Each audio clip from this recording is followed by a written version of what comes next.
El Nuevo Testamento, San Juan, capítulo 5, desde el versículo 1 al 9.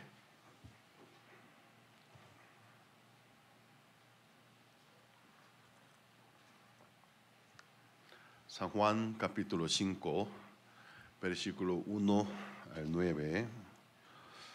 Si lo tienen, voy a leer.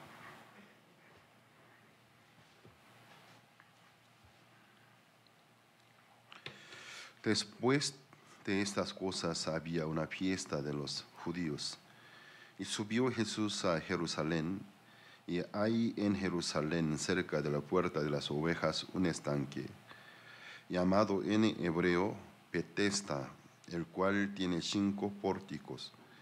En estos yacía una multitud de enfermos, ciegos, cojos, paralíticos que esperaban el movimiento del agua, porque un ángel descendía de tiempo en tiempo al estanque y agitaba el agua, y el que primero descendía al estanque después del movimiento del agua quedaba sano de cualquier enfermedad que tuviese.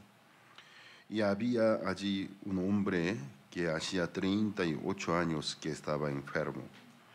Cuando Jesús lo vio acostado y supo que llevaba ya mucho tiempo allí, le dijo: ¿Quieres ser sano? Señor, le respondió el enfermo: no tengo quien me meta en el estanque cuando se agita el agua, y entre tanto que yo voy, otro desciende antes que yo. Jesús le dijo: levántate, toma tu lecho y anda.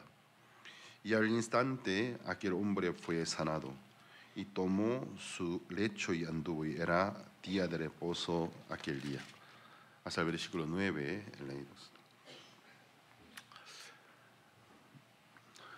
Nosotros podemos agradecer al Señor primero por habernos salvado de nuestros pecados. En el segundo lugar, por habernos trasladado a su reino. Es la iglesia del Señor Jesucristo, de la cual podemos aprender el mundo espiritual, el mundo del corazón. En el mundo hay diferentes institutos, escuelas, donde enseñan muchas ciencias y conocimientos para poder sobrevivir en este mundo material, pero casi no existe un instituto o una escuela equivalente de donde imparte la enseñanza sobre el mundo del corazón. Por esa razón nosotros, por más que algunos de nosotros ya llevan muchos años en esta vida, bien avanzados en edad, 80, 90 años, 70, 60, 50 y 40, bastantes años han vivido, y también los que aún muy pocos años han vivido, aún siguen viviendo en la vida. En cuanto al mundo del corazón, somos bíblicamente ciegos, sordos y mudos, porque el ser sordo tiene que ver, el ser mudo tiene que ver ser sordo, ¿no? Hay algunos que desde nacimiento nacen con algún defecto de la lengua o de la garganta, de la cuerda, que no se puede pronunciar bien, pero la mayoría de los sordos no tienen problema de la lengua, sino del oído. Si no pueden oír desde cuando nacimientos, si no se oye nada de ruido y sonido ni palabras, ¿cómo puede pronunciar una palabra? Entonces, bíblicamente somos ciegos y sordos, y por ser sordos también somos mudos. para poder ver se necesita la iluminación del sol, porque lo que nosotros decimos el ver, ciertamente es el ver que los reflejos, ver el reflejo de la luz. Si no existe la luz, si la luz no ilumina cada cosa, y luego por aquella iluminación da un reflejo. Si no fuera por la luz, aunque existan muchas cosas, pero no existiera, nosotros no podríamos ver. Eso nosotros podemos comprobar cuando de repente se va la electricidad en medianoche y viene un apagón general. Momentáneamente nos convertimos en ciegos, aunque en un salón haya muchas cosas, muebles, algunos sujetos, pero sin luz nada podemos ver, porque nuestro ojo, por el reflejo que la luz produce, nosotros podemos ver cada cosa. Entonces, el ver proviene de la luz. Por la luz nosotros podemos ver. Entonces, en cuanto al mundo material, por la luz del sol. Por la luz del sol nosotros podemos ver las cosas. Los científicos encontraron los seres vivientes en la profundidad del agua. Es un tipo de pez, un tipo de animal acuáticos. Muchos animales que viven en la profundidad del agua no tienen ojos. Aunque tengan ojos, solo la forma del ojo, pero no tienen función del ojo. Entonces, ¿por qué razón? Donde la luz del sol no alcanza, tener los ojos no tienen significados. Si no hay luz, no puede ver. Entonces, en el lugar del ver, entonces por los olfatos también, como tipo antena, ustedes pueden la sensibilidad por la vibración en el lugar del ver y se mantienen vivos. Entonces podemos entender que hasta en el mundo material, para poder ver, se necesita la luz. Sin luz somos ciegos. Entonces esta regla se puede aplicar en la vida espiritual. Espiritualmente, en cuanto al mundo espiritual, por mi esfuerzo, nada puedo ver. Si no hay una luz espiritual que ilumina cada cosa del mundo espiritual, nosotros por la iluminación de aquella luz espiritual que revela al entendimiento de nuestro corazón y podemos ver. Tener el entendimiento también es un estilo del ver. Por eso muchas veces cuando nosotros queremos expresar ser entendido, a veces decimos ser iluminado. Entonces, una luz a mí no me ilumina, no ilumina mis ojos, no me revela sobre alguna cosa del mundo, nada puedo ver. Por eso, en el mundo del corazón hay mucha cosa que nosotros debemos aprender. La Biblia fuertemente exhorta a un estilo de persona, o mejor dicho, un estilo de ámbito de la vida humana es ser tibio. Entonces en el libro del Apocalipsis, cuando el Espíritu Santo, el Señor Jesucristo, exhorta a la iglesia de la Odisea, tú no eres caliente ni frío, es tibio. Entonces ser tibio es un fenómeno, mejor dicho, un fenómeno social, psicológico, cuando la economía avanza. Cuando la economía se desarrolla, la gente que se acostumbra de la comodidad se vuelve la persona tibia. Ya no quiere desafiar. Todos los países que económicamente se desarrollan, se manifiesta algunos fenómenos sociales. Uno de ellos, los hombres cada día más afeminados. Tienen, o sea, físicamente estructura de un hombre varón, pero el carácter cada día más lo de mujer. En los países muy desarrollados económicamente hay montones de hombres que por estar bien alimentados, además se va al gimnasio, tiene el cuerpo grande, pero al conversar el corazón de mujer. Y las mujeres, los de los países desarrollados, cada día más varoniles. ¿Y por qué razón? El derecho de las mujeres crece, mujeres ya desafían en algunas secciones, áreas que anteriormente eran de hombres. Entonces, ¿qué pasa? Cada día más fuerte, cada día más del carácter varonil, pero a los hombres sucede lo contrario. Cada día mujeres. Entonces, ¿qué sucede?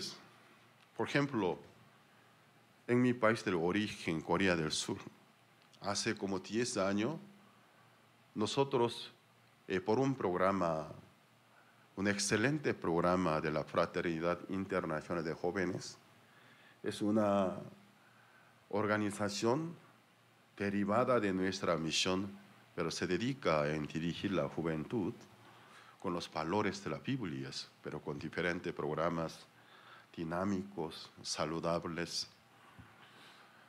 ¿Qué pasa? En la organización IYF, son siglas en inglés, en español, la Fraternidad Internacional de Jóvenes, hay un buen programa. Es el programa del servicio voluntariado a todos los jóvenes miembros.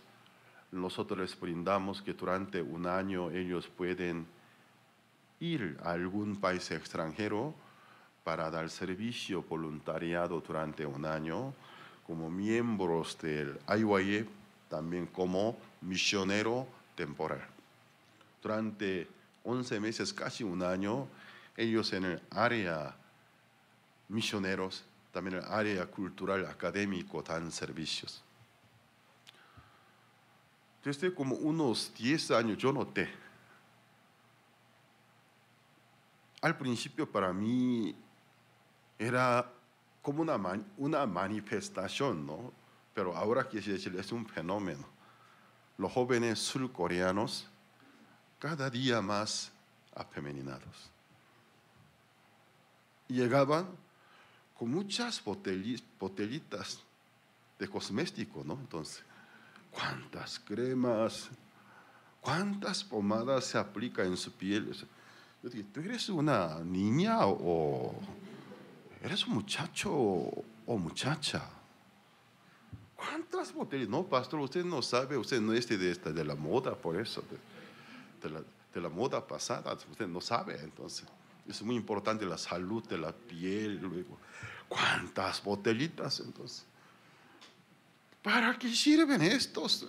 Ponían, lo aplicaban entonces. Que la piel de ellos más que la de mujeres, de verdades.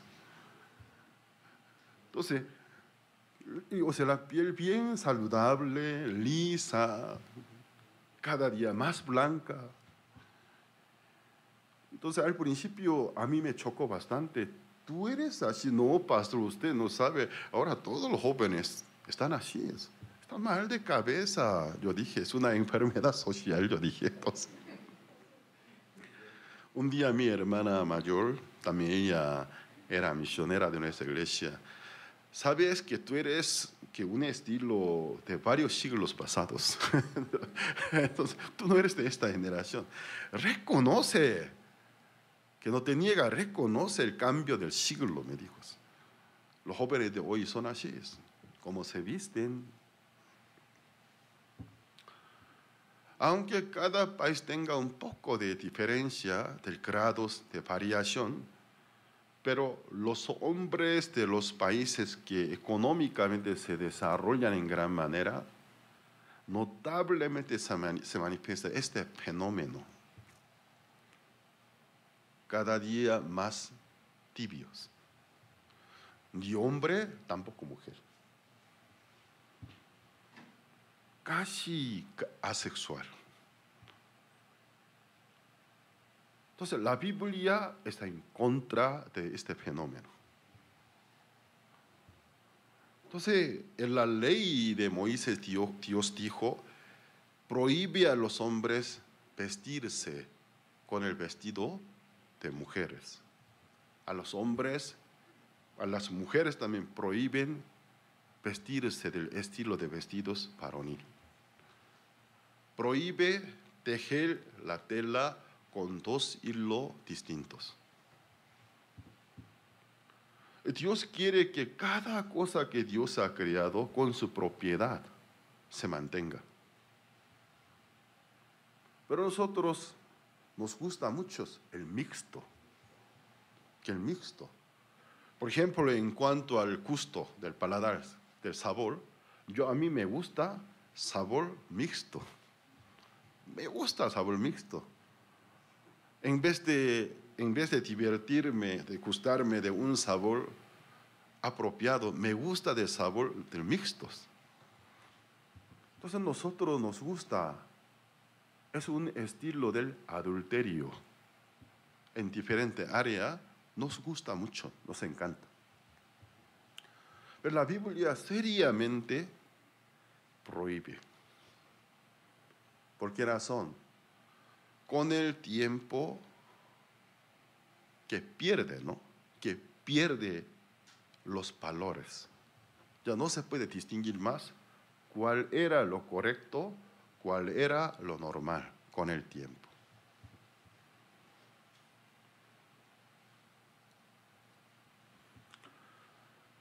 Por ejemplo, muchas mujeres, las mujeres que no son casadas, jóvenes, que no están con su marido o equivalente del marido con quien juntos viven, ¿qué pasan? Las mujeres que no están bien avanzadas en edad, les gusta los muchachos del carácter afeminados. ¿Por qué? Obedecen bien a las mujeres. Obedecen bien. Y las mujeres, desde el principio Dios diseñó para hacer ayuda idónea. Los hombres son bastante soñadores. En cambio, las mujeres muy materialistas, realistas. Si daría un ejemplo, los hombres ponen sus miradas más allá del horizonte porque son soñadores. Las mujeres ponen sus miradas en lo presente. Por eso, ante la vista de las mujeres, a veces los hombres se ven muy tontos. Muy tontos. ¿A ti te importa tanto relaciones sociales? Sí, a mí me importa. Pero, ¿para qué te sirve? ¿Para qué te sirve? Amistades. Ve bien la realidad. Ni siquiera un buen trabajo tiene. Consigue un trabajo. Gana el dinero. Echa la gana para ganar el dinero. Ante la vista de las mujeres, a veces los hombres se ven muy niños, muy infantiles, porque tienen diferente punto de vista. Pero el punto de vista de un hombre, muchas veces como ve a las mujeres, sí, muy, muy inteligente. Al momento es mucho más inteligente que el hombre. Al momento. Cada momento es más inteligente, realista. Sí me ayuda en gran manera. Pero siente que a veces se equivoca, no puede ver algo más importante que un poco de provecho del tiempo presente, a veces no lo ve. Por eso a veces se discuten. No es así, es así, no es así. Entonces, eres muy tonto. Bueno, yo soy un tonto, pero tú también estás equivocada. Así se pelean por tener diferente punto de vista. Tal vez algunas, ¿cómo se dice? Feministas me odiarían, es el pastor machista, así se me van a decir. Estoy diciendo desde el punto de la vista de las Biblias. Entonces las mujeres jóvenes, tener un novio, aunque no sea un novio amigo, que está considerando algún día sea su novio, tal vez en un futuro cercano el esposo, prefiere un chico tratable, fácil de manejar. Así se casan cuando que se avanza en edad, cuando aquellas chicas sean de señora de 30 y tanto, 40 y tanto, grandemente se arrepienten. Me equivoqué de la persona, dice. Porque espera, por la naturaleza, espera el liderazgo. Espera el liderazgo, busca un respaldo, un descanso, una sombra en su esposo, en que ella pueda descansar. De cuanto más avanza en edad y tanto más, y se da cuenta, eres un niño con cuerpo de un adulto. Se siente muy difícil, se desespera. Porque el hombre cuando da, se alegra. La mujer cuando se recibe, se alegra. ¿Qué pasa? La mujer tiene que llevar el papel del hombre toda la vida. Al principio no hay problema. Con el tiempo se fastidia, que se harta. Ya estoy harta de este niño con cuerpo adulto, dice. Ya estoy harto, dice. Ya me equivoqué de la persona. Nunca esperé que esa sea mi vida. Estoy harta, dice. La Biblia, fuertemente el Señor resucitado exhortó a la iglesia de la Odisea, porque la iglesia de la Odisea, que era una ciudad que económicamente era muy rica en comparación con las otras 6 iglesias, donde la economía está muy desarrollada. ¿Qué pasa? Tú no eres frío ni caliente, eres tibio, dice. Tibio. Arrepiéntete, si no, voy a trasladar ¿cómo se dice? Candelabro es el símbolo de la punción. Punción. Yo quiero usarte como candelabro espiritual que ilumina toda la sociedad. Pero si tú no te arrepientes de ser tibio, yo voy a agarrar mi candelabro, voy a dar a tu vecino mejores. Otra iglesia lleve el papel tuyo.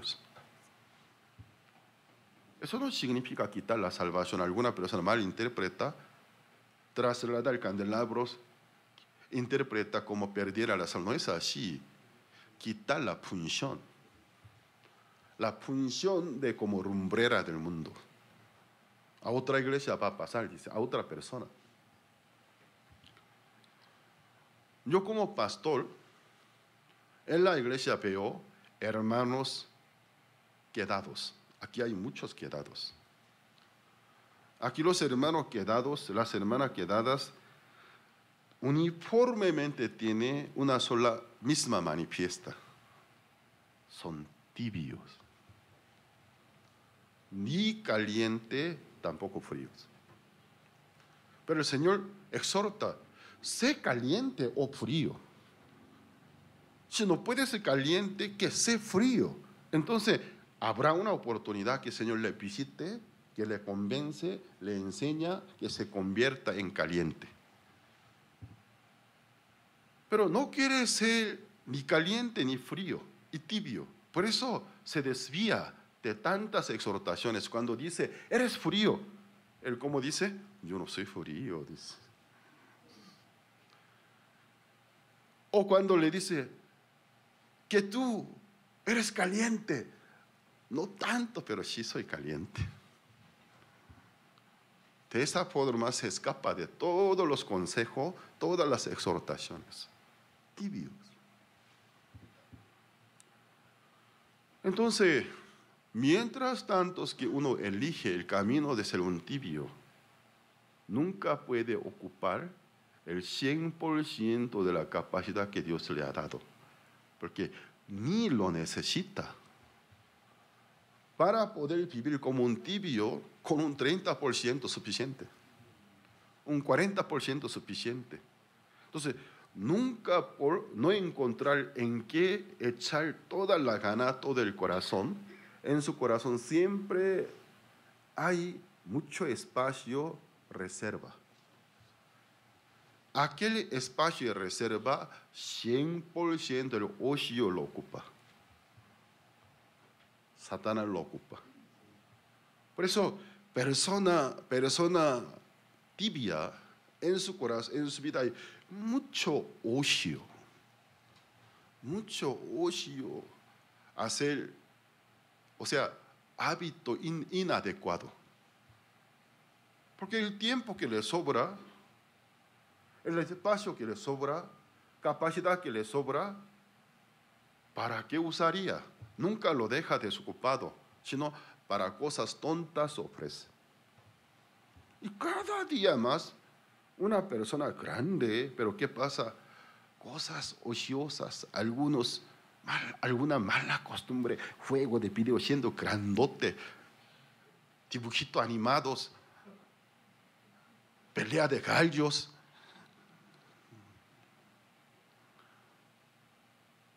¿Por qué? Que es obvio. Por no consumir toda la fuerza que Dios le ha dado, todo el talento que Dios le ha dado, nunca se prende, ¿qué quiere decir? Nunca ilumina, nunca luce, siempre opaco. No tan oscuro por completo, tampoco iluce, siempre mediano. Mejor dicho, mediocre. ¿Por qué? Toma el camino de un tibio. Ustedes, en la vida hasta la fecha de hoy, si hubieron algunos momentos que sintieron felices, acuérdense bien, ¿en cuáles momentos fueron? Que en los momentos que ustedes todo el corazón pudieron echar en algo. No tuvieron ni un poco de espacio para el ocio. En aquellos momentos ustedes lucen, brillan, sintieron plenitud. En la vida de ustedes, ¿cuántas veces sintieron pleno ustedes? Esa es mi pregunta. ¿Cuántas veces sintieron plenos? Lleno. ¿Cuántas veces? Tal vez alguna vez, alguna persona, ninguna vez. ¿Por qué si ninguna vez? Ninguna vez él dejó de ser tibios. Ninguna vez, aunque arriesgue, que echó toda su fuerza en un trabajo. Entonces, en su vida nunca puede sentir la plenitud. Por eso, gente que vive en plenitud, cuando ve gente que vive con mucha reserva, sabe que se recibe una impresión apagado. Da ganas de darle un golpe a su espalda. Despiértate. Le da gana de jalarlos. Una palmada a su espalda. Amigo, despiértate. Tú eres un gran hombre. Dios te dio la fuerza. Dios está contigo, pero nunca la usas. Dormilón. Es el tiempo de despertarte. Da ganas de exhortarlo, de verdad. Porque eres un tibio. Yo personalmente tengo una gran expectativa de mi vida. Sueño, ¿no? Siempre que estar sumergido. No quiero vivir medio flotado. Quisiera estar sumergido, empapados en la gracia, en el amor de Dios. Cuando una persona vive sumergido en la buena voluntad, en la voluntad de Dios, en el amor de Dios, siente lleno. Lleno.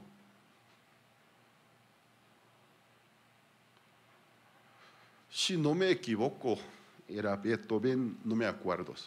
En los últimos años él perdió, ¿no? Ya no pudo oír más. Pero siendo él compositor, además director de orquesta. En una función él estaba dirigiendo orquestas. Y terminó. El público se levantó, de pie empezaron a aplaudir. Pero Beethoven no se dio cuenta. No oye. Entonces los miembros de orquestas con gesto corporal llamaron la atención de Beethoven. Director, mire atrás. Apenas se dio cuenta y se volteó. El público, todo el mundo de pie, estaba aplaudiendo. Es un momento que lúcido de Beethoven, que quiere decir, no oyó nada. Pero sin poder oír nada, ¿cómo pudo conducir tantas músicas? Por instinto, por vibración. En vez de oír, por la vibración, por los instintos, por la inspiración. Es un genio. Por lo menos en la línea de música vivió en plenitud.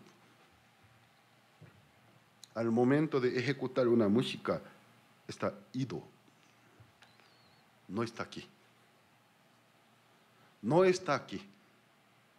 Está ido. Vive en el mundo de la música. Con el oído, con el tímpano no se puede oír. Con el tímpano del corazón sí oye. Por la vibración del aire, también el movimiento de los miembros de orquestas. Con el tímpano del corazón sí oye y percibe. Los cristianos verdaderos deben ser como Él. Amén. Aunque la circunstancia como sea, la circunstancia siempre es cambiante en toda la vida. Siempre la situación es cambiante. ¿Hasta cuándo podemos quejarnos de las situaciones? Las situaciones son así, son cambiantes, son pasajeras. Buena y mala, nunca se mantiene con una sola, sino va cambiando. Así es la circunstancia. ¿Hasta cuándo podemos estar quejándonos de la circunstancia? Si tu corazón, que el 100% sí puede consumir, el 100% sí puede dedicar, es la labor que Dios me permite. en el estudio, en la enseñanza, en la práctica, siente pleno, feliz. Y cada domingo entre ustedes yo veo los trancados. Notable, por mí que tratan de esconderlo, se nota. Trancado. Hace tiempo dejó de dedicar por completo en lo de Dios. Bueno, tú no eres quien desafía. Si tú no eres quien trata de saltar los muros. Pero hay una regla inevitable de Dios. Mi justo por la fe vivirá. Si tú voluntariamente no quieres vivir por la fe, bueno, te haré saltar por fe, pero forzados. Ay de aquellos. Si tú mismo no quieres alatear, no quieres volar, tiene una especie de alados, bueno, te haré volar. Con mi propia voluntad volar y volar por la situación totalmente cambia de la escena. Una pregunta, ¿el callo es un animal, o sea, un animal volador limpio o inmundo según la enseñanza levítica? Donde se habla de los animales limpios, inmundos. ¿El callo es una ave limpia o inmunda según la enseñanza levítica? ¿Inmundo? ¿Estás seguro? Ustedes cuando leen, si no me equivoco, Esdras, gran maestro, cuando se regresó de Babilonia, él ofrece muchos callos por ofrenda a Dios. Está escrito. Según el concepto de los israelitas, el callo, si fuera considerado una ave inmunda, nunca lo hubiera ofrecido. Entonces, bíblicamente podemos entender, el callo es un animal limpio, pero como si fuera inmundo vive. Cuando Dios creó las aves, en el libro de Génesis capítulo 1, que dice, las aves que vuelen en la expansión del cielo, era bueno, dice. ¿En qué momento las aves para Dios era bueno? Por la expansión del cielo. Las aves sentadas ante los ojos de Dios no son buenas. Para Dios, cuando las aves, ¿para qué tienen que un par de alas? ¿Es un accesorio? ¿Una carga? No, son principales miembros de la ave. Extender dos alas en el aire, recibiendo el viento cuando alatea. Buenísima, hermosa para Dios. Pero el gallo, no sé por qué razón, se acostumbró. Se volvió como un animal terrestre. Si con tu propia voluntad no quieres volar, bueno, Dios al ver al gallo que dice, vuela, vuela, vuela, le aconseja, le exhorta 1000 veces, no acepta. Bueno, el ángel plano, suelta a mi perro. De bulldog, people, los más bravos, suéltalos. Dios manda una situación. Como un animal muy, muy violento. Corriendo persigue. El gallo, hasta que pueda correr, corriendo pueda escaparse, trata de correr, nunca piensa en alatear. ¿Hasta cuándo? Que no se pueda más. ¡Socorro, socorro, socorro! ¡Auxilio, auxilio! Llega el momento que ya no se puede más. ¡Me va a matar! Abre las alas, sube al techo. A veces vuela metros. Cuando yo era niño, era muy curioso. Era un niño muy curioso. Me gustaba hacer experimentos. Haciendo muchos experimentos yo comprobaba cada cosa es así. Un día en mi corazón, no sé qué debo mencionar o no, al terminar esta prédica no vendrá de la Asociación de Proteger los Animales para denunciarme, para mandarme a la cárcel, yo no sé. Cuando era niño de primaria, detrás de mi casa había un departamento del 7º piso, alto, una terraza. Se me vino ganas de hacer un experimento. ¿El gallo puede volar o no puede? Tienes alas. Perdón, era un niño yo. Ahora no lo hago cuando era niño. Era niño. Del 2º grado, creo que era muy niño. Se me vino una fuerte curiosidad. Quería hacer un experimento. ¿El gallo puede volar o no puede volar? ¿Volar o no puede volar? ¿Volar o no puede volar? Agarré que el gallo de mi vecino, sin su permiso. En aquel tiempo, los departamentos, no como que hoy en día, guardián estrictamente que identifica, las puertas estaban abiertas, los vecinos podían subir hasta la terraza como una zona comunal para tomar aire y ver el panorama de la ciudad. Porque en aquel tiempo no había gente que quiere suicidarse.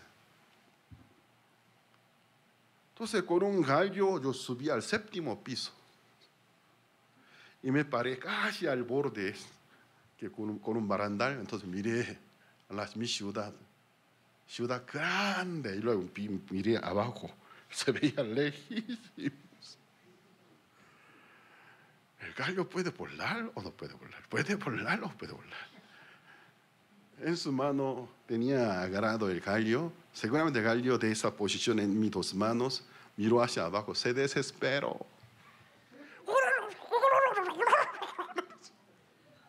Entonces yo quería probar. Perdóneme, por favor, estoy diciendo la verdad, era niño. Entonces con su garra hasta arañó mi mano, yo no quiero soltarlos. Me dejas desangrado. Me he dado coraje entonces. Desde el 7º piso lo aventé. Qué pobre aquel gallo. ¿Qué creen que hubiera sucedido? ¿Qué creen ustedes? Aquel pobre gallo se caía de desesperanza. Luego abrieron 2 alas con toda su fuerza, empieza a latir y voló. Entonces, volaba del 7º piso, volaba, aunque se aterrizó un poquito fuerte. Luego otra vez corriendo se fue, no le pasó nada. Ahí yo comprobé, sí vuela. Entonces, el gallo sí vuela. Señor mío, perdónenme entonces. Así yo probé. Ustedes, si no quieren volar, voluntariamente uniéndose con la voluntad de Dios, no quieren desafiar, no quieren usar alas, porque es la regla de Dios, mas mi justo por la fe vivirá. Para que no sea un justo dormido, un justo fuera de función, enviará su perro, soltará su perro. ¿Así quiere experimentar la fe? Háganlo ustedes. O de una forma agradable, uniéndose con la voluntad de Dios. Antes de que Dios suelte su perro, es una circunstancia que me haga buscar a Dios. Ustedes mismos buscando a Dios, su reino y su justicia, avanzar. Si toma que la de primero, ustedes con mucha gana tendrán premio. Si toma de la de segunda, no habrá premio. Apenas podrá pasar, pero con mucho susto, con mucha tormenta.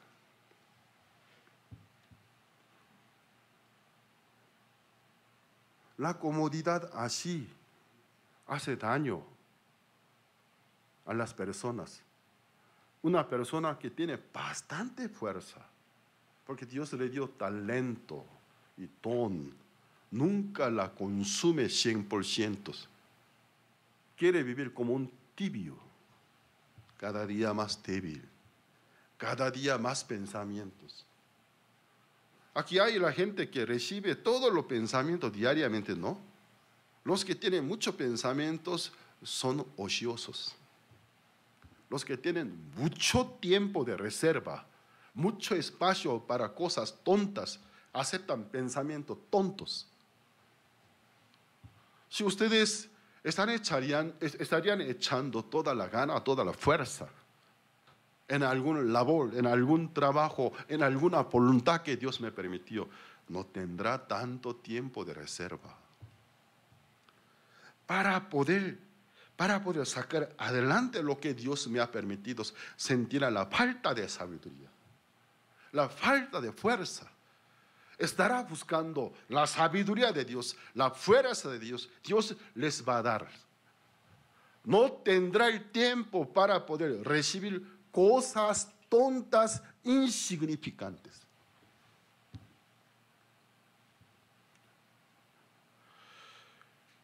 En esta mañana he leído la historia del estanque de Bethesda. En esta mañana quisiera acercarme a este estudio desde un punto de vista, un ángulo muy distinto que un ángulo común con que nosotros compartimos. Primero quisiera hablar a ustedes sobre los ángeles. La Biblia habla de la creación, de este universo, mundo nuestro ser. Pero antes de que Dios creara este mundo material, hubo la primera creación de Dios. Son criaturas que son seres espirituales. Del cuerpo incorruptibles, espirituales. Son ángeles. Los ángeles fueron creados para ser ministradores de Dios. Está escrito en el libro de Hebreos capítulo 1, versículo 14.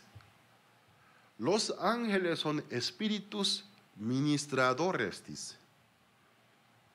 Según nuestro Señor Jesucristo, Él mismo dijo, no hay quien subió al cielo, habló con Dios, oyó de Dios, vio a Dios y descendió a la tierra. El único es el Señor Jesucristo. Por más que Enoc, Elías, según la Biblia, fueron arrebatados, pero no se descendieron otra vez. Pero Jesucristo estuvo con Dios, vio a Dios, oyó a Dios, lo vio y descendió, otra vez regresó. El único hombre, el hijo del hombre, humanamente, que vino a la tierra, conoce perfectamente a Dios y su mundo. Él dijo, Dios es espíritu, dijo. En el libro de San Juan, capítulo 4. Dios es espíritu. Si Dios es el espíritu, Él no es una criatura, no fue creado. Él no tiene un cuerpo. Él no tiene un cuerpo, aunque sea incorruptible, no tiene cuerpo. Diferente que ángeles. eres espíritu. Y dice, eres luz, dice. Se resplandece. Cuando gira, ni la sombra tiene, dice. Es una plena luz. Espíritu. Tiene personalidad. Tiene voluntad. Pero Dios, antes de crear el mundo visible, el mundo material, creó unas criaturas muy poderosas. Siendo criaturas poderosas, inmortales, pero tienen un cuerpo espiritual incorruptibles. Son espíritus mediadores, ángeles. La Biblia, por medio de una gran revelación de Dios, nos permite saber, nos revela un acontecimiento antes de la creación del mundo material, sobre una guerra celestial. Luego, el campo de aquella guerra cambió. Aquella guerra sigue continuando en esta tierra, pero originalmente hubo en el cielo. Porque un gran número de aquellos seres tan poderosos se rebelaron contra la autoridad de Dios. Y fueron involucrados por un poderoso ángel. Un poderoso ángel que el jefe de los arcángeles. Ángel de los ángeles. Cuyo nombre son varios.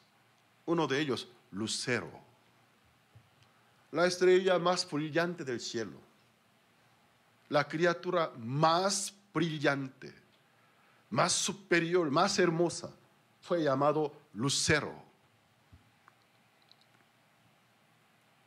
Entre todas las estrellas, en la oscuridad, la estrella más brillante. Entre todas las criaturas, que la más brillante, que la más poderosa y hermosa. Lucero. Tiene otro nombre, que el querubín.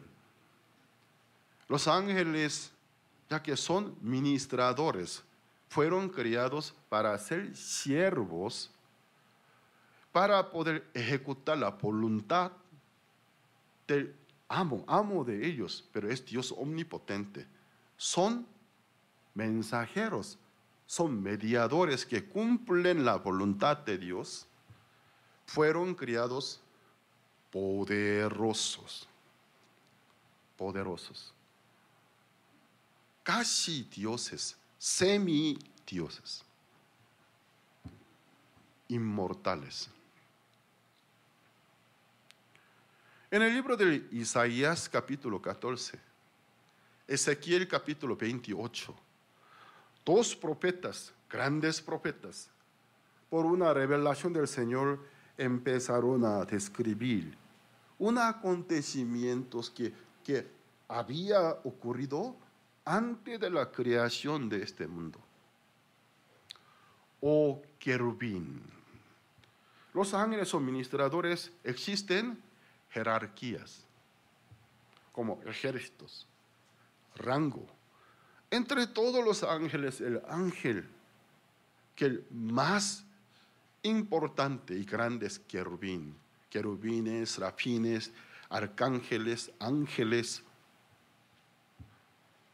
Entonces, él era el querubín, el ángel que cubre la gloria de Dios.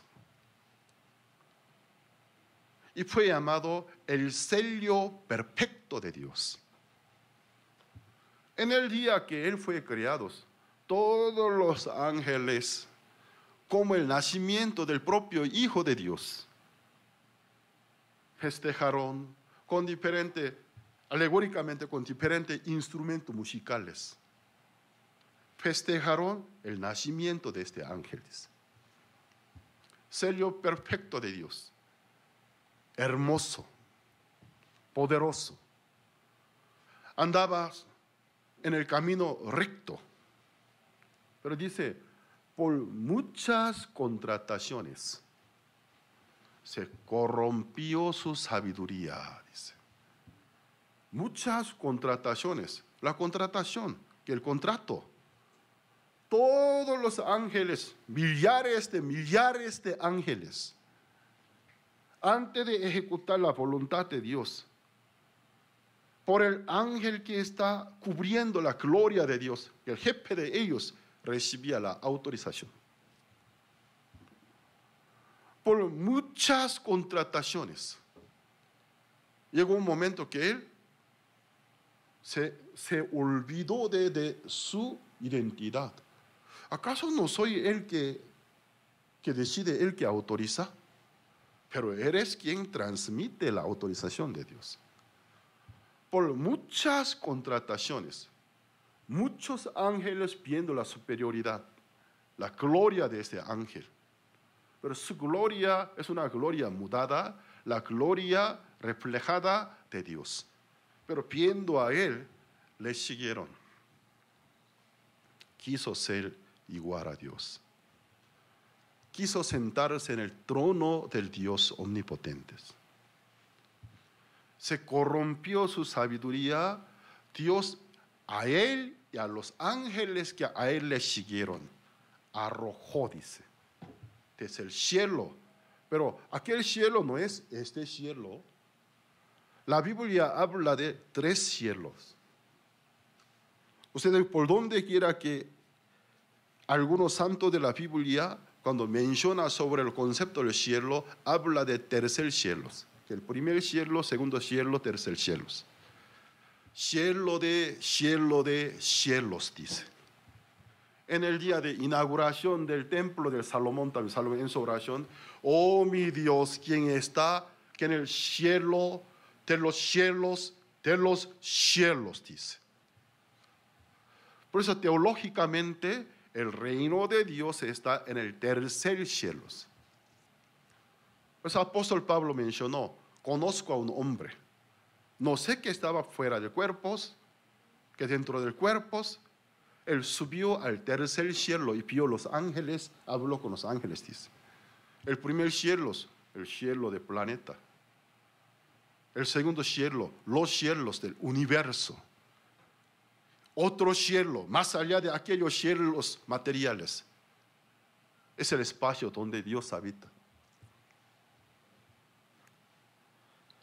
¿Qué pasa? Fueron arrojados de aquel cielo a la tierra, está escrito. Entonces la tierra ya estaba creada. La tierra ya estaba creada. En aquella tierra, el jefe de ellos y los seguidores de aquel jefe fueron arrojados. Un día el Señor Jesús dijo, yo vi que Satanás y sus demonios como relámpago que fue arrojado a la tierra, dice. Jesucristo lo vio, dice. Cuando Dios los arrojó, Jesús también estuvo con Dios, los vio, dice. Génesis capítulo 1, versículo 1. En el principio Dios creó los cielos, plurales, los cielos y la tierra, singular. Esta es la tierra nuestra. Versículo 2. La tierra estaba desordenada y vacía. Las tinieblas estaban sobre la faz del abismo. Y el Espíritu de Dios se movía sobre la faz de las aguas. Entre el versículo 1 y 2, no sabemos, según el concepto del tiempo nuestros, cuántos años, cuánto tiempo del espacio existe. ¿Por qué? El concepto del nuestro tiempo, 24 horas, 60 segundos, 1 minuto, 60 minutos, 1 hora, 24 el día, 365 días, 1 año, nace en el día 4, cuando Dios crea 2 lumbreras. La lumbrera mayor para que señoree en el día. la lumbrera menor para que señoree la noche y las estrellas. Cuando Dios crea el mundo, el universo solar. Cuando Dios crea el universo solar en el cuarto día, de ellas dos lumbreras comenzará el tiempo, las estaciones. El tiempo nuestros por el sol y la luna. Nuestro calendario previene de la luna, el sol y la luna. Existen dos calendarios, solar y lunar. Nuestro concepto de hora. Pero antes de que existiera el concepto del tiempo nuestros, el día de Génesis capítulo 6 no es el día según el concepto nuestro. Por eso algunos indoctos, los que no conocen la Biblia, en ignorancia se demuestran su ignorancia. ¿Cómo tan solo 6 días Dios creó el mundo? Es imposible. Habla tontería, de verdad, se demuestra su ignorancia. El día de Dios en el libro de Génesis capítulo 1, aún no existe el concepto de hora de 24 horas. Fue primer día, dice. ¿De cuál concepto? ¿En qué concepto consiste aquel día? Es el día de Dios. 6 días de Dios. Por eso, en otra parte del Antiguo Testamento, nuestro 1000 años para Dios como un día, dice. Nuestro un día para Dios como 1000 años. Entonces, la Biblia nos aclara, existe diferente concepto del tiempo entre Dios y nosotros. Por lo tanto, nuestro pasado, nuestro presente, nuestro futuro es una tontería ante el concepto del tiempo de Dios. ¿Me hago entender? En el principio Dios creó los cielos y la tierra. Entre el versículo 1 y 2, el espacio que puede haber. Según el concepto de nuestro tiempo, no sabemos. ¿Cuántos tiempos? Puede ser muchísimos. Puede ser un momentito. Nadie se sabe. En el versículo 2, cuando el Espíritu de Dios se descendió a la tierra con un gran plan para crear tantas cosas con que quiere cubrir el planeta. Cuando vio, encontró una oposición. Al Espíritu Santo que le opone, no le permite sentarse. Se mueve sobre la faz de las aguas, del caos, confusión. No se puede tener contacto porque hay una oposición. La tierra estaba desordenada. El desorden no es del carácter del Dios. Dios es Dios del orden. Vacía. El vacío tampoco es el carácter del Dios. La tierra estaba desordenada, vacía. Las tinieblas, Dios es la luz. Fíjense, el concepto de la oscuridad, la sombra de la noche, nace en el día cuarto con la creación del sol y la luna. Por el sol y la luna existe el día, la noche para nosotros. Y las tinieblas que eran muchas sobre que la paz de las aguas. ¿En qué consiste? ¿Qué clase de tiniebla? No es la sombra de la noche, no es la oscuridad. El único ser que teme la oscuridad, ser humano, los animales no temen la oscuridad, se hallan más. El único que teme la oscuridad, ser humano, el ser humano no teme la oscuridad en realidad. La ausencia del sol. que el ser humano es un ser espiritual, lo que teme no es la oscuridad, sino las tinieblas. Cuando con nuestro ojo no podemos ver, teme, porque somos seres espirituales. Las tinieblas.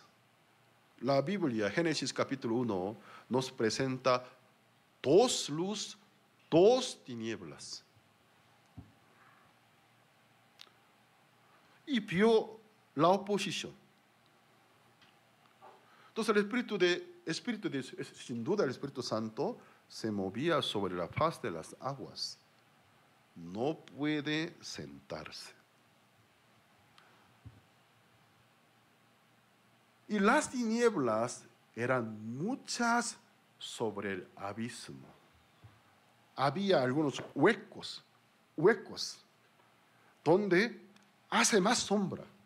Gran poder de tiniebla sobre el abismo. La Biblia que quiere explicar a nosotros, simplemente el estado físico del planeta de Tierra, no. En el versículo 2 nos quiere transmitir la manifestación de potestad espiritual sobre el planeta de tierras, que se opone contra Dios. La caída de Satanás y sus ángeles, los demonios. La potestad de las tinieblas. Y para poder iniciar la obra de Dios, el plan de Dios, tiene que controlar. Debe poner bajo control aquella oposición. Sea la luz, Dios dijo. Sea la luz. Fue la luz. Era bueno ante los ojos de Dios, dice. ¿Cuál luz? La luz del sol en el cuarto día. ¿Cuál luz? Una luz que se resplandece, que en ella hay vida de los hombres. En esta luz hay nuestro destino final. Esta luz, si prevalece la potestad de las tinieblas, por ella tenemos asegurada la vida eterna. Esta luz, si no se puede prevalecer a la potestad de la tiniebla, los seres humanos que van a ser criados, aunque se esfuercen, el destino final es la perdición eterna. Sea la luz. Jesús dijo, yo vi Satanás y los ángeles fueron arrojados del cielo a la tierra como relámpago. Aquella luz sin duda es el Señor Jesucristo. Amén. En el libro de San Juan capítulo 1 dice, en el principio Dios era con el verbo era con Dios es el verbo. Sin Él, todas las cosas fueron hechas, ninguna cosa fue hecha, dice. En Él había la vida de los hombres. Aquel verbo iluminó al mundo como la luz de los hombres. Aquella luz encarnó como la gloria del Hijo unigénito de Dios. Es nuestro Señor Jesucristo, dice. Amén. Es una maravilla del mundo de las Biblias. La luz del Señor Cristo es cuando iluminó a la potestad de las tinieblas. Aquella potestad se rindió. Por completo se rindió. No se rindió. Quería resistir. Pero ya que no pudo, se corrieron. Pero no se quitaron, se escondieron en los abismos, en los huecos. Como una potestad que espera que el segundo chance. Algún día otra vez voy a manifestar. Bueno, por ahora me escondo, pero un día otra vez. Por eso cuando Dios creó al hombre, Adán y Eva, dijo que guardara el huerto de Edén. Cuidara. Cuando nosotros usamos esta palabra, guardar, cuidar, cuando decimos guardar, si no hay un tercero que quiere invadir, quiere saquear, tampoco es necesario usar aquel verbo, guardar. Dios sabía la existencia de una potestad que opositoras. Si tú guardas mis palabras, nada puede hacer.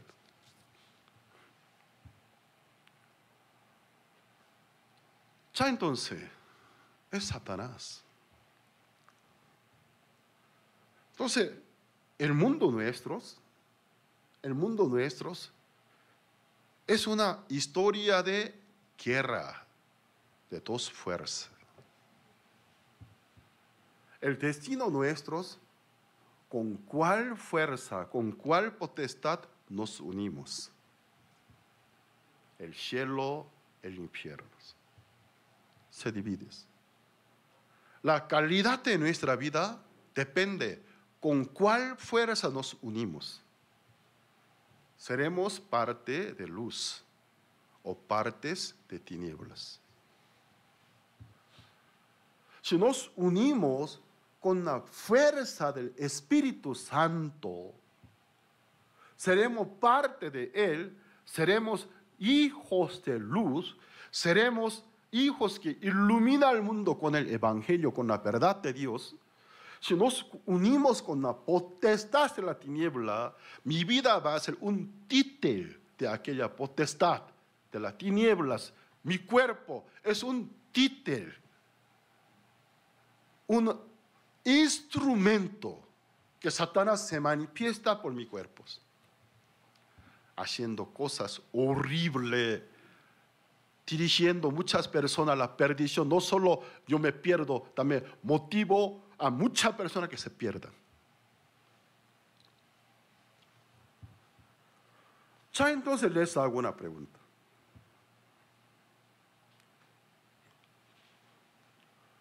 Según la Santa Biblia, cuando Dios en la cumbre de Monte Sinai quiso dar el viejo pacto, la ley, según el libro de Éxodos, Dios habló con voz del mando, con voz humana. Cada vez que hablaba, vibraba el aire. Y luego había dardos de fuego por todos lados salpicaban. Había temblor, humo y fuegos. Se manifestó la mano de Dios, hizo 2 tablas de piedras, con su dedo escribió los 10 mandamientos, dice. Cuando Moisés se bajaba con 2 tablas de los 10 mandamientos, dice la Biblia, era la escultura de Dios, la mano de Dios lo escribió, así está escrito. Entonces nos genera una pregunta la Biblia. ¿Acaso Dios se necesita algún miembro del cuerpo para ejecutar su voluntad? Que el Señor Jesucristo dijo, Dios es luz. No hace falta dar culto en este monte. ¿Cómo se dice? El monte Gerizim, dice, ¿no? Gerizim, de los samaritanos creían que era el lugar de culto. Los judíos, Jerusalén. No hace falta en ese monte, tampoco allá. Porque Él no es un Dios que tiene un cuerpo que está por allá, por allá. Él es espíritu. Por toda parte está. Eres espíritu. Dios es espíritu, dijo. Por eso los que le adoran en el espíritu y en la verdad, dice. Él busca a los verdaderos adoradores que a Él le adoran en espíritu y en verdad, porque Él es espíritu. Cuando en espíritu le ofrece un culto, se contacta con los espíritus. Amén. ¿Acaso Dios tuvo la necesidad de un miembro, un brazo, para escribir 10 mandamientos? textualmente en el libro del Éxodo dice la mano de Dios. Pero cuando espiritualmente nosotros, acordando diferente concordancia por donde quiera que habla de la identidad de Dios, parece que no se concuerdan. En el libro de Daniel está escrito, apareció mano, pero ahí no dice la mano de Dios, la mano, como la mano del hombre. En la pared escribió, Mene, Mene, Tekel, Ubarsin. Que los días del rey fue hallado falta del rey fulano, por lo tanto no será más rey de Babilonia. Ahí dice, mano como mano del hombre. Una mano, parece una película de terror, ¿no? Aparecen manos. Dice, la mano del hombre. En el libro de Éxodo, la mano de Dios. ¿Realmente Dios tiene la necesidad de la mano? Para ejecutar su voluntad, Él se necesita la mano. Para que Él creó los ángeles, son criaturas, poderosos criaturas, espíritus ministradores. Ellos son quienes, conforme a qué clase de la orden, ejecutan las voluntades de Dios. Ya entonces, la Biblia, ¿qué dice? Vamos a ver el libro de Hechos capítulo 7.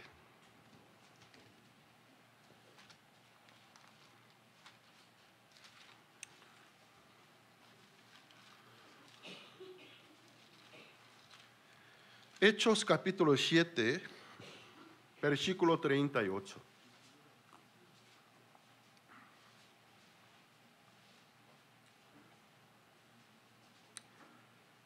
Perdón, primero versículo 38. Sí. Hechos capítulo 7.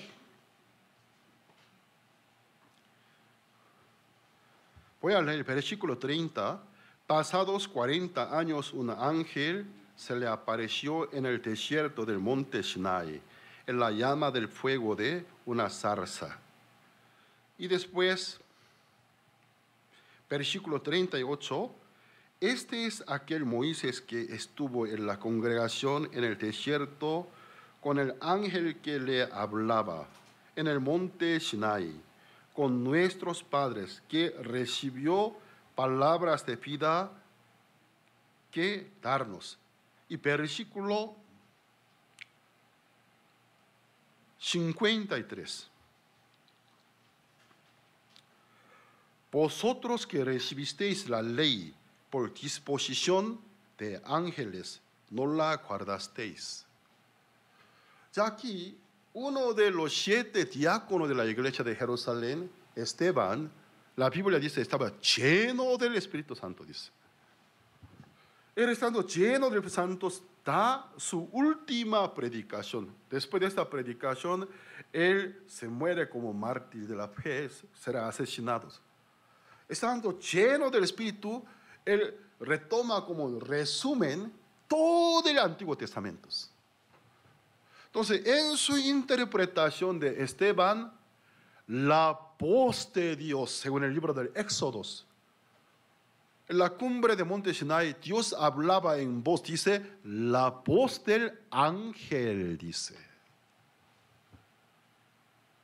Luego, la mano que apareció, no dice que Dios dio la ley a los israelitas por la disposición de los ángeles, era la mano del ángel. Cuando Dios se manifestó en una zarza, en el Éxodo, Jehová se manifestó a escritos, pero aquí el ángel se manifestó en aquella llama de zarza, dice. ¿Por qué? Los ángeles son mediadores, voceros, espíritu ministradores, los que ejecutan la voluntad de Dios. Exactamente, la mano que se manifestó en la cumbre de Monte Sinai, claro, puede ser la mano de Dios, pero en realidad era la mano de un ángel. El ángel sí tiene la mano. El ángel sí tiene la mano porque es una criatura. Aunque su cuerpo no hecho de polvo de la tierra, un cuerpo mucho más glorioso, mucho más que nuestros cuerpos, incorruptible, sí tiene la mano. Cuando ustedes leen la Biblia, especialmente el Antiguo Testamento, muchos ángeles no tenían alas. No todos los ángeles de la Biblia son especies alados. No es así. Ángeles de alas, ángeles sin alas. En el libro de Génesis, Deuteronomio, Josué, Jueces, los ángeles que aparecieron no tienen alas. En la forma del varón. Por eso los hombres no los identificaron, creyeron como varones. Pero los santos de Dios, por la sensibilidad espiritual, distinguieron, son ángeles de Dios. Y además, cuando el padre Sansón, después de haber escuchado una profecía que iban a hacer un hijo, él quería darle culto a aquel ángel que le opuso. No, yo también soy un servidor. No haga estos, no puede dar culto a mí. Yo también, como igual a ti, soy un servidor de Dios. El mismo ángel prohibió el culto a los ángeles, porque son ministradores. Un ángel, si quiere recibir culto, es Satanás. Porque Satanás es un espíritu que quiso ser igual a Dios. Si fuera un ángel de parte de Dios, nunca nos permitirá darle algún culto, alguna adoración, porque para ellos blasfemia, abominación. Yo también soy un servidor, no me puede dar este culto, el culto únicamente a Dios. Amén. Ángeles. Por eso cuando leemos por donde quiera en el Antiguo Testamento algún ser humano, algún santo de la Biblia, cuando platica con un ángel, la Biblia usa técnicamente, como dice, el ángel apareció a fulano, así está escrito. Mientras tanto que un santo se está hablando con él, cuando el ángel habla, la Biblia, ¿cómo describió? Jehová le dice. El ángel está hablando porque la Biblia dice que Jehová está diciendo, porque eres mediador. Transmite la voz de Dios. Cuando ángel habla, la Biblia dice un lugar tercero que dice, y luego Jehová dijo, dice, pero el que hablaba era ángel. ¿Me hago entender? Entonces la voz de Jehová en Monte Sinai, la mano era del ángel. Vamos a ver Gálatas capítulo 3.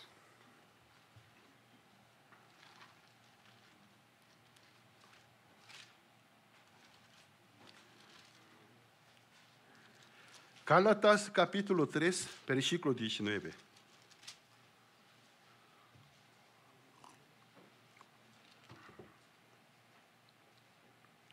Entonces, ¿para qué sirve la ley? Fue añadida a causa de las transgresiones, hasta que viniese la simiente a quien fue hecha la promesa, y fue ordenada por medio de ángeles en mano de un mediador. Ahora es la interpretación del apóstol Pablo. El diácono Esteban se repitió muchas veces, fueron ángeles. En la llama, la voz que hablaba con Moisés era del ángel. La voz con que Dios hablaba desde la cumbre de Monte Sinai, con Moisés, con el pueblo Israel, era la voz del ángel. La mano que apareció, entregó la ley, era la mano del ángel, dice. Pero ahora el apóstol Pablo, siendo un hebreo de los hebreos en cuanto al judaísmo, en cuanto a los conceptos de los ancianos de Israel, es un experto el que dice, fue el ángel, dice.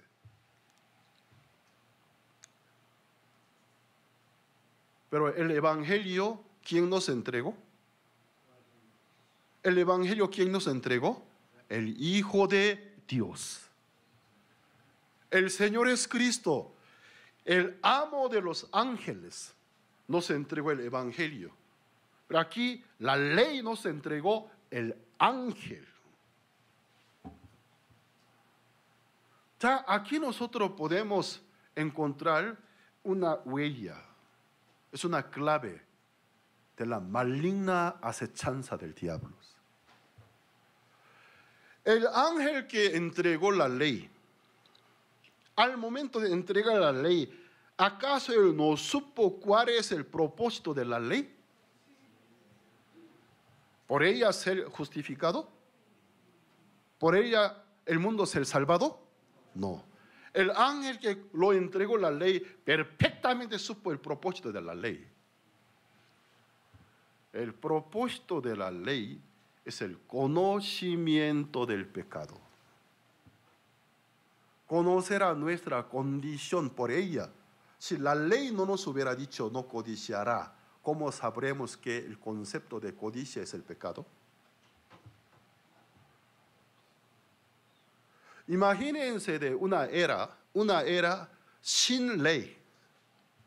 Cada humano, cada tribu, cada nación depende de nivel variable de su conciencia. Para uno de conciencia muy sensible, este es el pecado. Pero para mi vecino que su nivel de conciencia como no es el mío, no es pecados. No conocieron el concepto del pecado. Cada uno depende de su interpretación. Por eso, sin ley no se inculpa del pecado, dice. Porque no existe una medida universal con que puede medir, juzgar qué es el pecado. Dios dio la ley. Los israelitas, antes de recibir la ley, cada quien tenía diferentes niveles de conciencia. Cada quien conforme a su nivel de conciencia, pero su conciencia es bien insensibilizada, endurecida. Para él, la mayoría de las cosas que él comete no son pecados. Pero si fuera una persona bastante sensible, muchas cosas que mi vecina no considera pecados, para mí son pecados. Pero es una medida incorrecta. ¿Por qué? No es una sola, varían.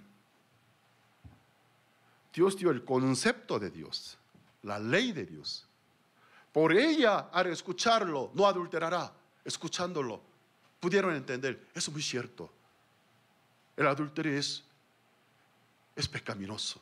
¿Por qué? Con una persona que está casada, con otra persona, acostarme con ella o con ella, con él o con ella, ¿qué sucede? Destruir una familia y quitar la confianza. Su familia, mi familia, muchos sufren, los niños como víctimas. Es pecados. No codiciará. De verdad. Algo que no es mío, nunca yo me esforcé, sino mi vecino se esforzó. Luego como resultado consiguió algo, a fuerza quitarlo. Eso es algo pecaminoso.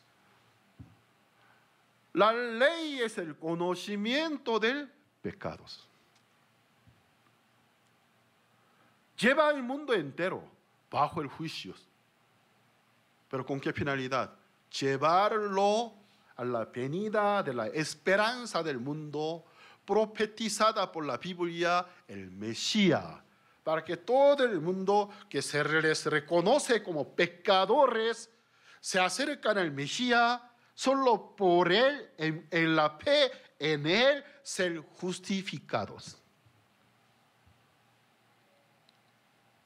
Pero pasando años, hubieron algunos ángeles, les gusta la adoración a ellos. La gente, a mucha gente engañan.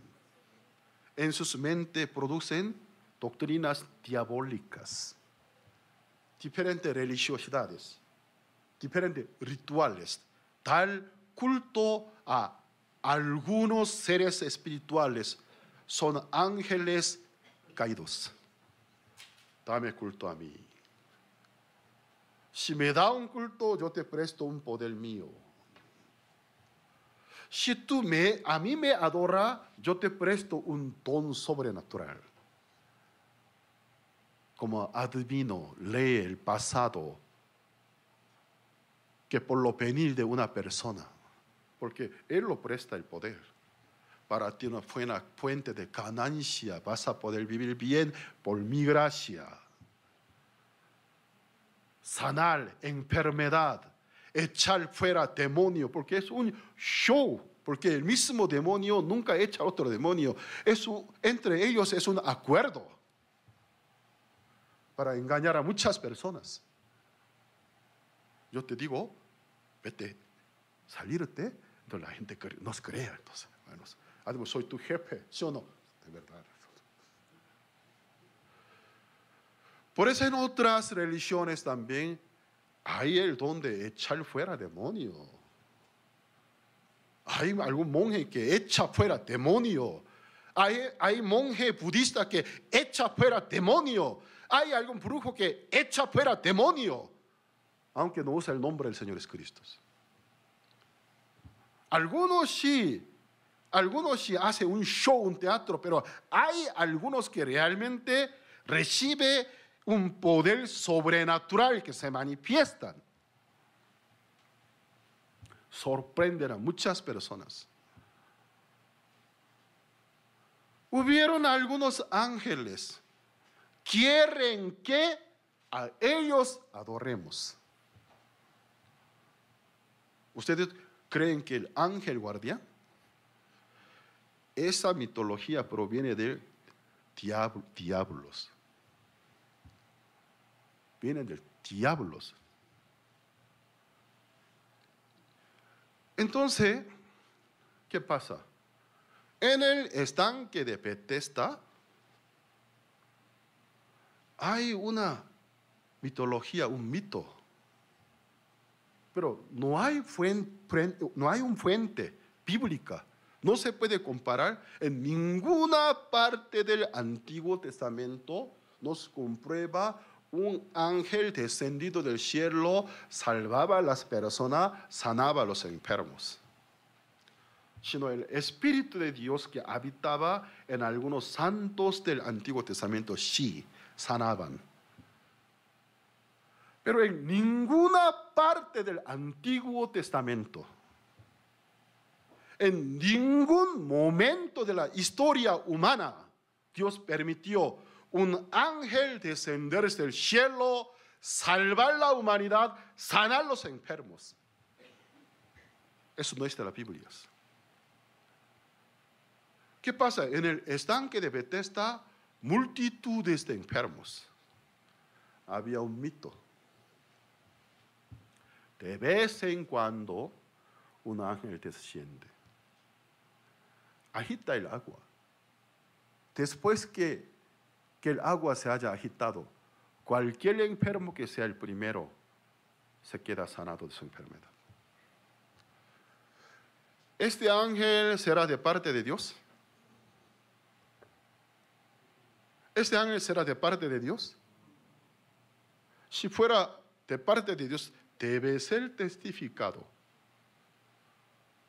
Debe ser respaldado por el Antiguo Testamento. Ninguna parte de la Biblia lo respalda.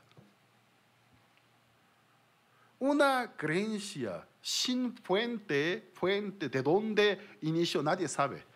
De boca a boca. Es un mito. En el libro de Gálatas capítulo 1, apóstol Pablo que dice, aunque sea un ángel que desciende del cielo, si anunciara otro evangelio, ¿qué dijo el apóstol Pablo? Sea anatema, dice. Yo me acabaré con él, dice. Yo lucharé con él, dice. El evangelio de Dios. El evangelio de Dios que Dios preparó para la humanidad es la dádiva, es el don, Amén. Si tú realmente crees su compasión, su misericordia, por la misericordia, por la gracia, nos rescató, nos redimió, nos perdonó. Si tú crees, eres salvo. Amén. Limpios de todas las maldades. Amén. Ese es el evangelio que Dios preparó. Pero hay otro evangelio. Cuando tú fueres el primero, contiene una condición. Condición. Hay una enseñanza legalista. Si tú fueres el primero en cumplir tal condición, te quedas salvos. Serás salvos. Aquí podemos ver dos evangelios, dos iluminaciones. En la segunda del Corintios capítulo 4, si el evangelio estaría oculto, está oculto para los que se pierden, dice. Pero ¿quiénes los que se pierden? Los que no creen, no obedecen, no quieren creer la dádiva de Dios, no quieren obedecer al don de Dios, la salvación gratuita, y desobedecen. Entre ellos, Dios de este mundo, según el entendimiento del corazón de ellos, ¿para qué? La iluminación del conocimiento del santo evangelio que estaba en la faz del rostro del Cristo, que en el principio resplandeció a las tinieblas no se pudieron prevalecer, que cuando se ilumina al corazón, que no lo aproveche, no le pueda ver, una ceguera espiritual les cubre, dice. Entonces nosotros podemos ver dos iluminaciones. Una iluminación santa. Una iluminación santa. Que es sublime, es santa de Dios. Yo te conozco. Oh Jacob, eres como gusano, pero eres hechura mía. Aunque tú puedes olvidar de mí, yo no te puedo olvidar, porque yo te hice. Oh Jacob, yo te redimí, vuélvete a mí. Yo no hice nada, yo te redimí. Yo te limpié, yo te justifiqué, yo te santifiqué, yo te glorifiqué. Pero yo no hice nada, yo lo hice. Vuélvete a mí, serás salvo. El evangelio de Dios. El otro evangelio, ¿sabes? Otra iluminación. Una luz fría. No es una luz calurosa. Una luz brillante, fría, maligna, pero fascinantes. Atrae el mundo entero. Está a favor de nuestra incredulidad. ¿Sabes? ¿Cómo tú crees que sin hacer nada podrás ser salvo? Es una tontería. Sí, te bendeciré. Sí, te cubriré con honra y gloria. Te prestaré el poder. Si tú fueres el primero en cumplir tal artículos. Se oye mucho más dulce. Mucho más dulce.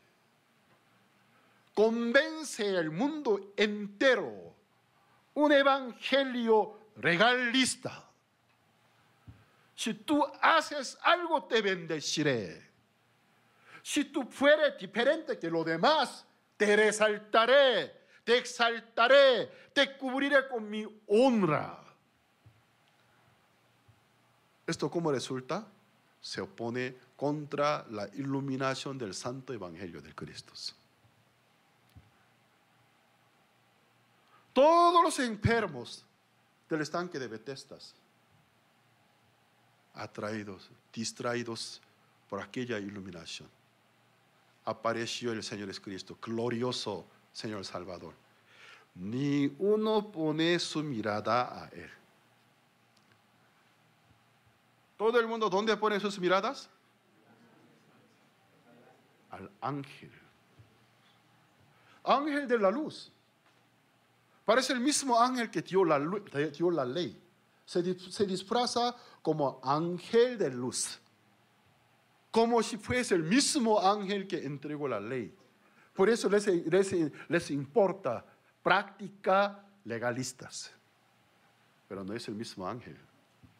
Si fuera mismo ángel de parte de Dios, nunca él podría cometer esa blasfemia.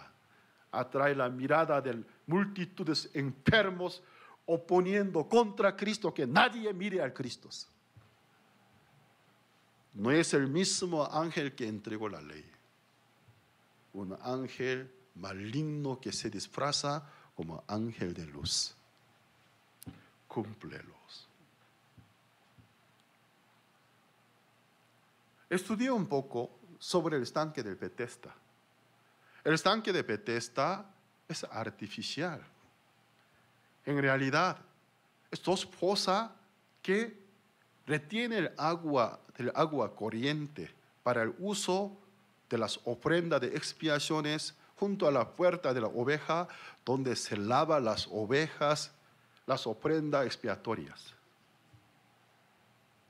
Ahí está, restaurada tridimensionalmente. Así era Betesda.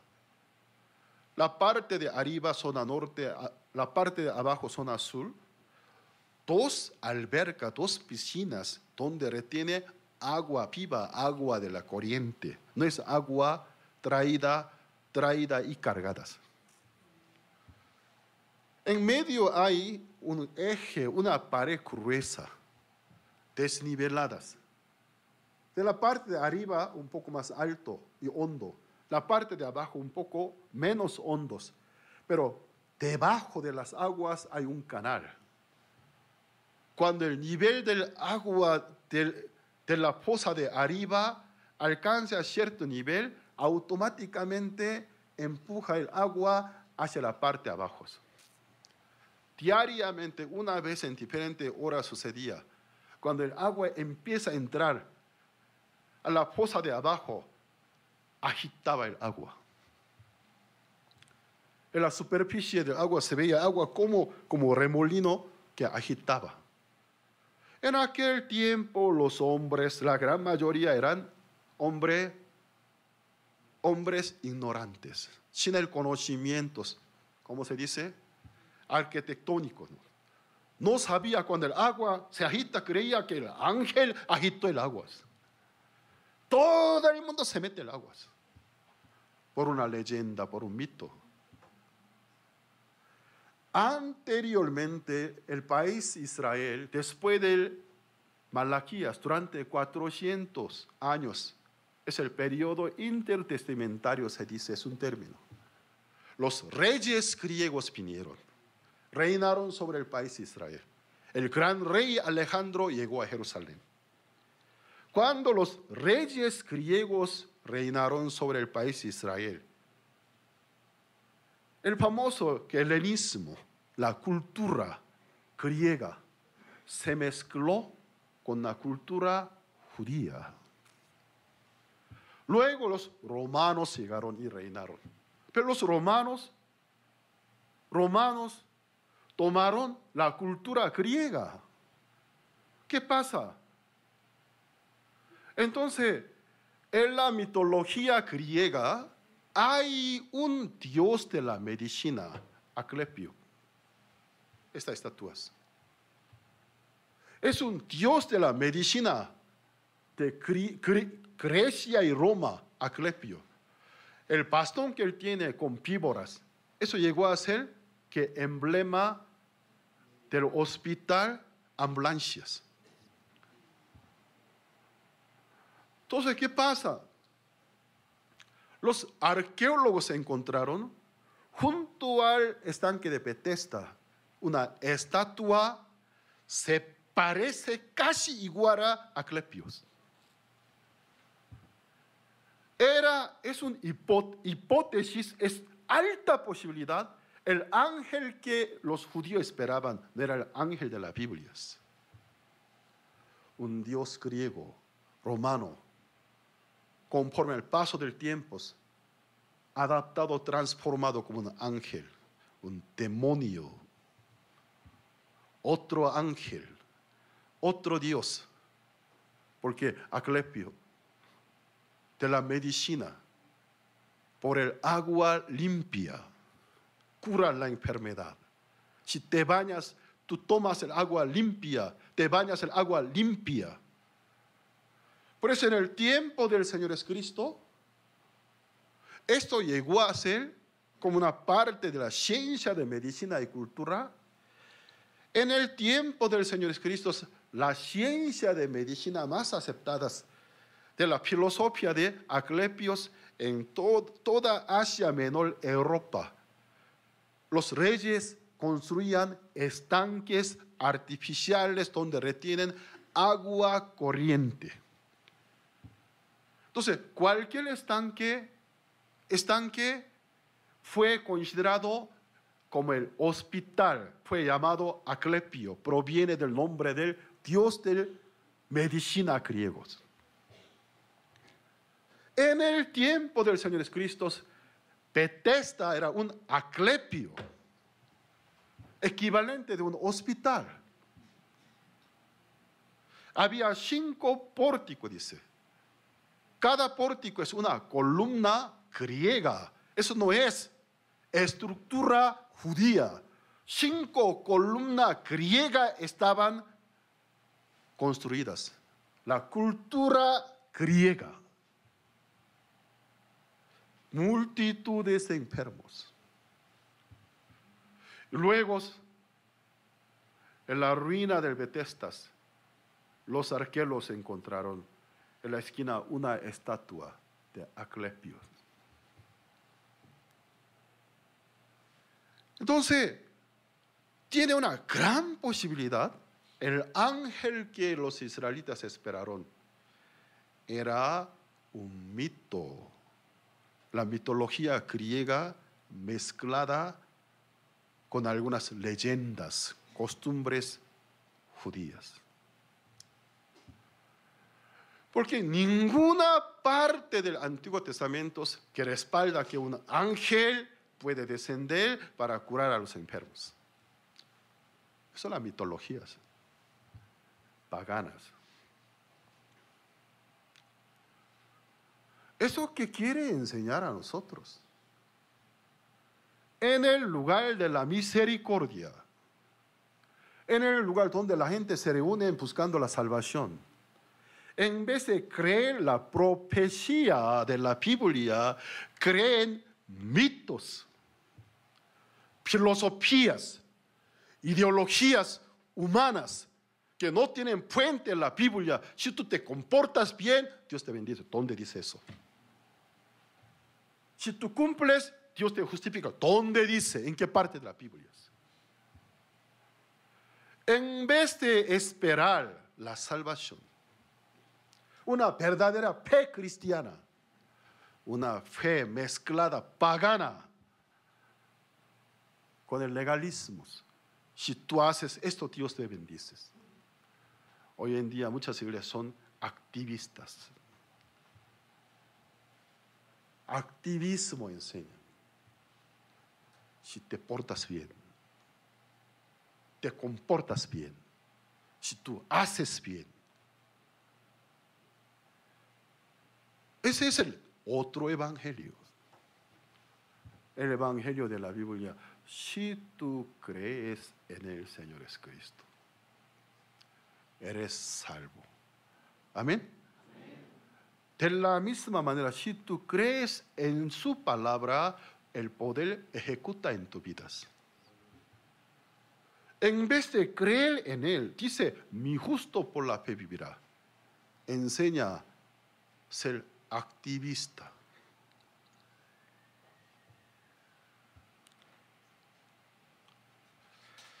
Hermanos, Satanás sí existe.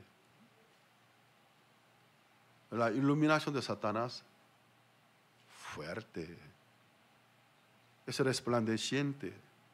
Cada día se resplandece a nuestra mente.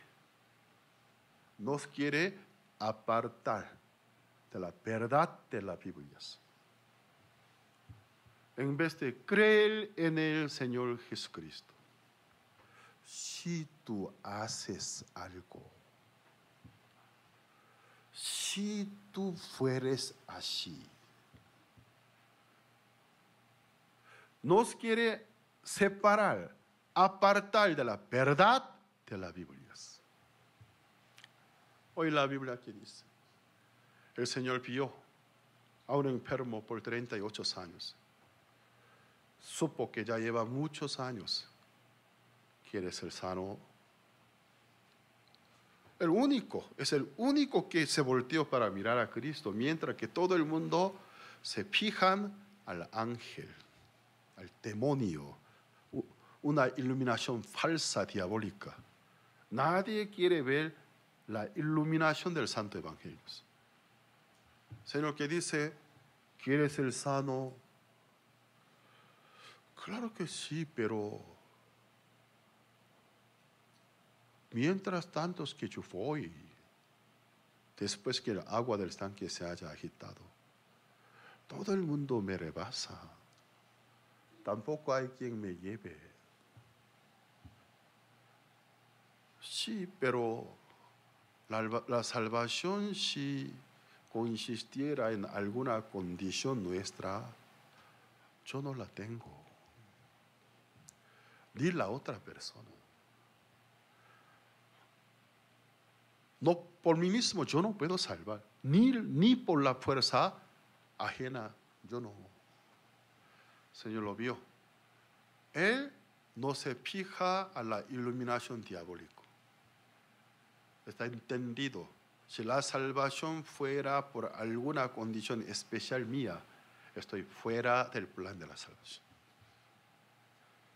La salvación, el plan de la salvación es compasión y misericordia, gracia.